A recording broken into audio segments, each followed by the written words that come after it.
Okay, good morning everyone. तो आज हम स्टार्ट करने जा रहे हैं transportation in plants, class 10th, chapter life process. Transportation in animals हम कर चुके हैं। ओके, तो लेट्स स्टार्ट। सबसे पहली चीज़ कि भाई ट्रांसपोर्टेशन की ज़रूरत क्यों है प्लांट्स को, है ना, कि प्लांट्स को क्या ये ज़रूरत पड़ गई है, कोई ब्लड थोड़ी उनके अंदर नहीं भाई। प्लांट्स की रूट्स जो हैं वो वाटर एब्जॉर्ब करती हैं, तो उस वाटर को ऊपर पहुंचाने की ज़रूरत होती है। लीव्स में जो खाना बन रहा है उसको एक जगह से दूसरी जगह पे भेजने की ज़रूरत है। तो इसके लिए हमें प्लांट्स में ट्रांसपोर्टेशन की ज़रूरत होती है, to transport water and minerals and food from one place to another place, क्योंकि वाटर एब्जॉर्ब होगा रूट्स के थ्रू और फूड बनेगा लीव्स में। ठीक है, तो की टिश्यू, मेन टिश्यू कौन से होंगे ट्रांसपोर्टेशन के लिए? वो होंगे जाइलम और फ्लोएम। जाइलम ट्रांसपोर्ट करेगा वाटर को और मिनरल्स को। ठीक है, वाटर और मिनरल्स को ट्रांसपोर्ट करेगा। रास्ता क्या होता है कि ऑब्वियसली रूट्स वाटर को एब्जॉर्ब करेंगी, रूट्स के थ्रू स्टेम के पास, स्टेम से लीव्स के पास जाएगा, और या दूसरे एरियल पार्ट जो भी रह जाएंगे उनके पास। कंपोनेंट्स क्या क्या होते हैं जाइलम के? बेसिकली जाइलम की सेल्स, ठीक है, वेसल्स होती हैं, ट्रैकेट्स होती हैं, जाइलम पेरेन्काइमा और जाइलम फाइबर, 4 टाइप की सेल्स होती हैं जाइलम में। अब पानी ऊपर पहुंचता कैसे है? देखो भाई, 2 टाइप के फोर्स लगते हैं, 2 टाइप का एक टाइप से ये कह सकते हो, 2 टाइप से पानी ऊपर जा रहा है। एक होता है रूट प्रेशर की वजह से और दूसरा है ट्रांसपिरेशन पुल की वजह से। ठीक है, अब ये रूट प्रेशर और ट्रांसपिरेशन पुल क्या है ये देखते हैं। देखो, रूट प्रेशर में क्या होता है, बहुत सिंपल सी चीज है कि भाई रूट में प्रेशर क्रिएट होता है। कैसे? फॉर एग्जाम्पल, ये है किसी भी प्लांट की रूट, मान लीजिए यहाँ पे वाटर की कंसंट्रेशन ज्यादा है, अंदर वाटर की कंसंट्रेशन कम है। तो आपको, अगर आपने ऑस्मोसिस पढ़ा होगा, तो ऑस्मोसिस में क्या होता है, water moves from its high concentration to the low concentration, मतलब अपनी हाई कंसंट्रेशन से लो कंसंट्रेशन पे जाएगा। तो भाई जो वाटर मॉलिक्यूल्स हैं, ये जो कंसंट्रेशन ग्रेडियंट बना है, इसकी वजह से वाटर मॉलिक्यूल्स रूट के अंदर मूव करना स्टार्ट करेंगे, रूट सेल्स में। ठीक है, जिसकी वजह से वाटर मॉलिक्यूल्स यहाँ पे एक्यूमुलेट हो जाएंगे, और एक्यूमुलेट होंगे तो एक प्रेशर बन जाएगा। ठीक है, अब ये प्रेशर क्या करेगा, इन वाटर मॉलिक्यूल्स को ऊपर की साइड धकेलेगा। इसी को बोलते हैं रूट प्रेशर, कि रूट में कंसंट्रेशन ग्रेडियंट की वजह से प्रेशर क्रिएट हुआ, और उस प्रेशर की वजह से वाटर मॉलिक्यूल्स ने ऊपर की साइड मूव करना स्टार्ट किया, and this theory is called as root pressure theory.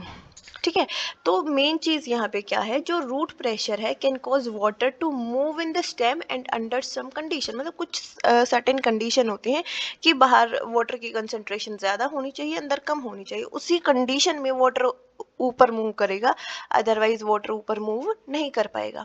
ठीक है, देखो होता क्या है, water enter the root cell because of differences in water concentration, मतलब बाहर रूट की वाटर कंसंट्रेशन ज्यादा है, अंदर कम है, उसकी वजह से ग्रेडियंट बन जाएगा। मिनरल्स रूट सेल में मूव करना स्टार्ट करेंगे जल्दी जल्दी, जिसकी वजह से प्रेशर बनेगा रूट पे, और वो वाटर को क्या करेगी, ऊपर की साइड धकेलेगी। ठीक है, जो ये प्रेशर जनरेट हुआ है इसको बोलते हैं रूट प्रेशर। एक तरीका ये हो गया पानी को ट्रांसपोर्ट करने का। दूसरा तरीका होता है ट्रांसपिरेशन पुल। पहली बात, ट्रांसपिरेशन क्या होता है? ट्रांसपिरेशन का मतलब होता है कि भैया लॉस ऑफ वाटर। स्टोमेटा के थ्रू, लीव्स में स्टोमेटा प्रेजेंट होती है, छोटे छोटे पोर्स। इन पोर्स में से जब वाटर लॉस हो रहा है इन फॉर्म ऑफ वेपर, उस प्रोसेस को बोलते हैं ट्रांसपिरेशन। अब इम्पोर्टेंस क्या है, ट्रांसपिरेशन जरूरी भी है या नहीं है, ये कई बार पूछ लिया जाता है, इम्पोर्टेंस ऑफ ट्रांसपिरेशन आपके एग्जाम में, तो इसलिए आपको पता होना चाहिए। देखो, ट्रांसपिरेशन हो रहा है, उसकी वजह से एक फोर्स जनरेट होता है जिसको बोलते हैं ट्रांसपिरेशन पुल। पहली बात ये जरूरी है, ठीक है, उसकी वजह से पानी ऊपर की साइड मूव कर पाता है। ठीक है, तीसरा इसका फायदा क्या है, मिनरल्स को ट्रांसपोर्ट करता है और टेम्परेचर रेगुलेट करता है प्लांट का। ठीक है, अब देखते हैं ट्रांसपिरेशन पुल थ्योरी क्या है। ट्रांसपिरेशन पुल क्या है भाई? एक फोर्स है। अब देखो, क्योंकि वाटर यहाँ से इवेपोरेट हो रहा है, ट्रांसपिरेशन हो रही है, पानी बाहर की साइड मूव कर रहा है। अब यहाँ पे वाटर की कंसंट्रेशन हो गई कम, लीफ के अंदर वाटर की कंसंट्रेशन कम होने की वजह से क्या हो गया, एक पुल बन गया, एक फोर्स बन गया, जो यहाँ पे नीचे की साइड H2O प्रेजेंट है, यहाँ पे जो H2O प्रेजेंट है उसको ऊपर की साइड खींच रहा है। ये जो पुल बना है, इसी पुल को बोल रहे हैं ट्रांसपिरेशन पुल। क्या होगा ट्रांसपिरेशन पुल में? Evaporation of water from leaves, leaves में से वाटर इवेपोरेट होगा, जिसकी वजह से वाटर कॉलम में एक पुल जनरेट होगा। वाटर मॉलिक्यूल्स कनेक्ट हो जाएंगे, ऐसे कनेक्टेड रहेंगे, ठीक है, इस पुल की वजह से, और कॉन्टिन्यूस कॉलम बन जाएगा वाटर का जाइलम के थ्रू, ठीक है। इसको बोलते हैं transpiration pull theory. How transpiration pull helps to move the water upward through xylem.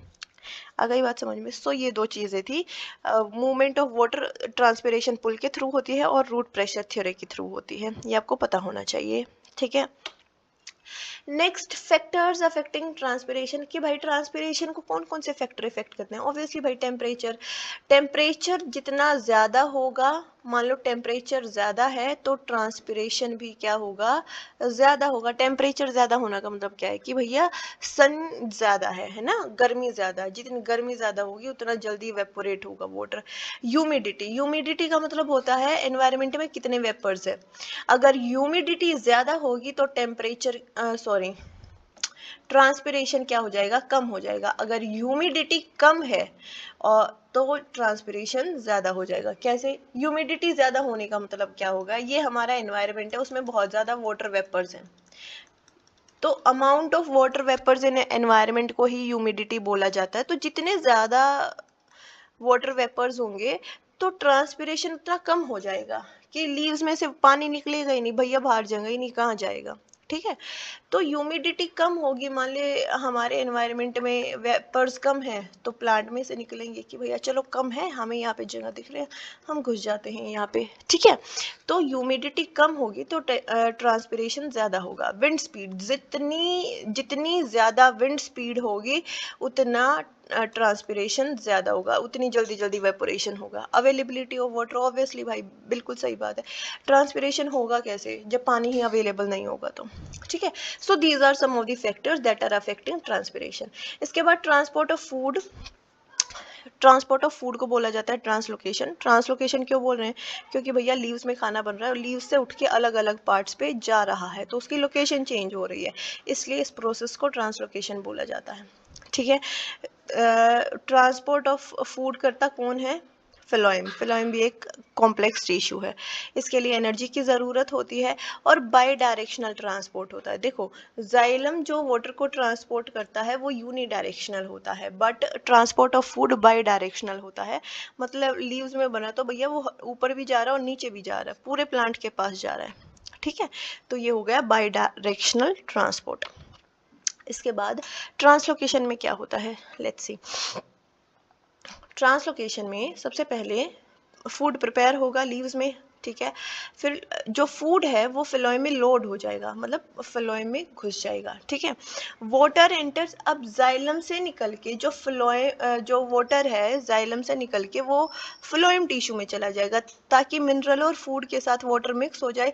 क्योंकि देखो, कोई भी चीज़ ट्रांसपोर्ट कब होती है? जब उसके पास एक मीडियम होता है, ठीक है। तो फूड को ट्रांसपोर्ट होने के लिए मीडियम चाहिए, वो मीडियम क्या होगा? वाटर होगा, ठीक है। तो वाटर फ्लोएम में एंटर करेगा थ्रू जाइलम, फिर प्रेशर डेवलप होगा फ्लोएम के अंदर, जिसकी वजह से जो फूड है वो ऊपर की साइड मूव करना स्टार्ट कर देगा, ठीक है। जहां भी उसको जरूरत है वहां पे मूव करना स्टार्ट कर देगा। This is translocation, transport of food in plants that happens through phloem, ठीक है। This is all. तो आज की वीडियो में बस इतना ही, क्योंकि एक बहुत छोटा सा टॉपिक था, ठीक है। तो अगर आपको वीडियो अच्छी लगी हो तो चैनल को सब्सक्राइब करें, फॉलो करें और हमारे शॉर्ट्स देखें, because we are getting a new concept in our shorts.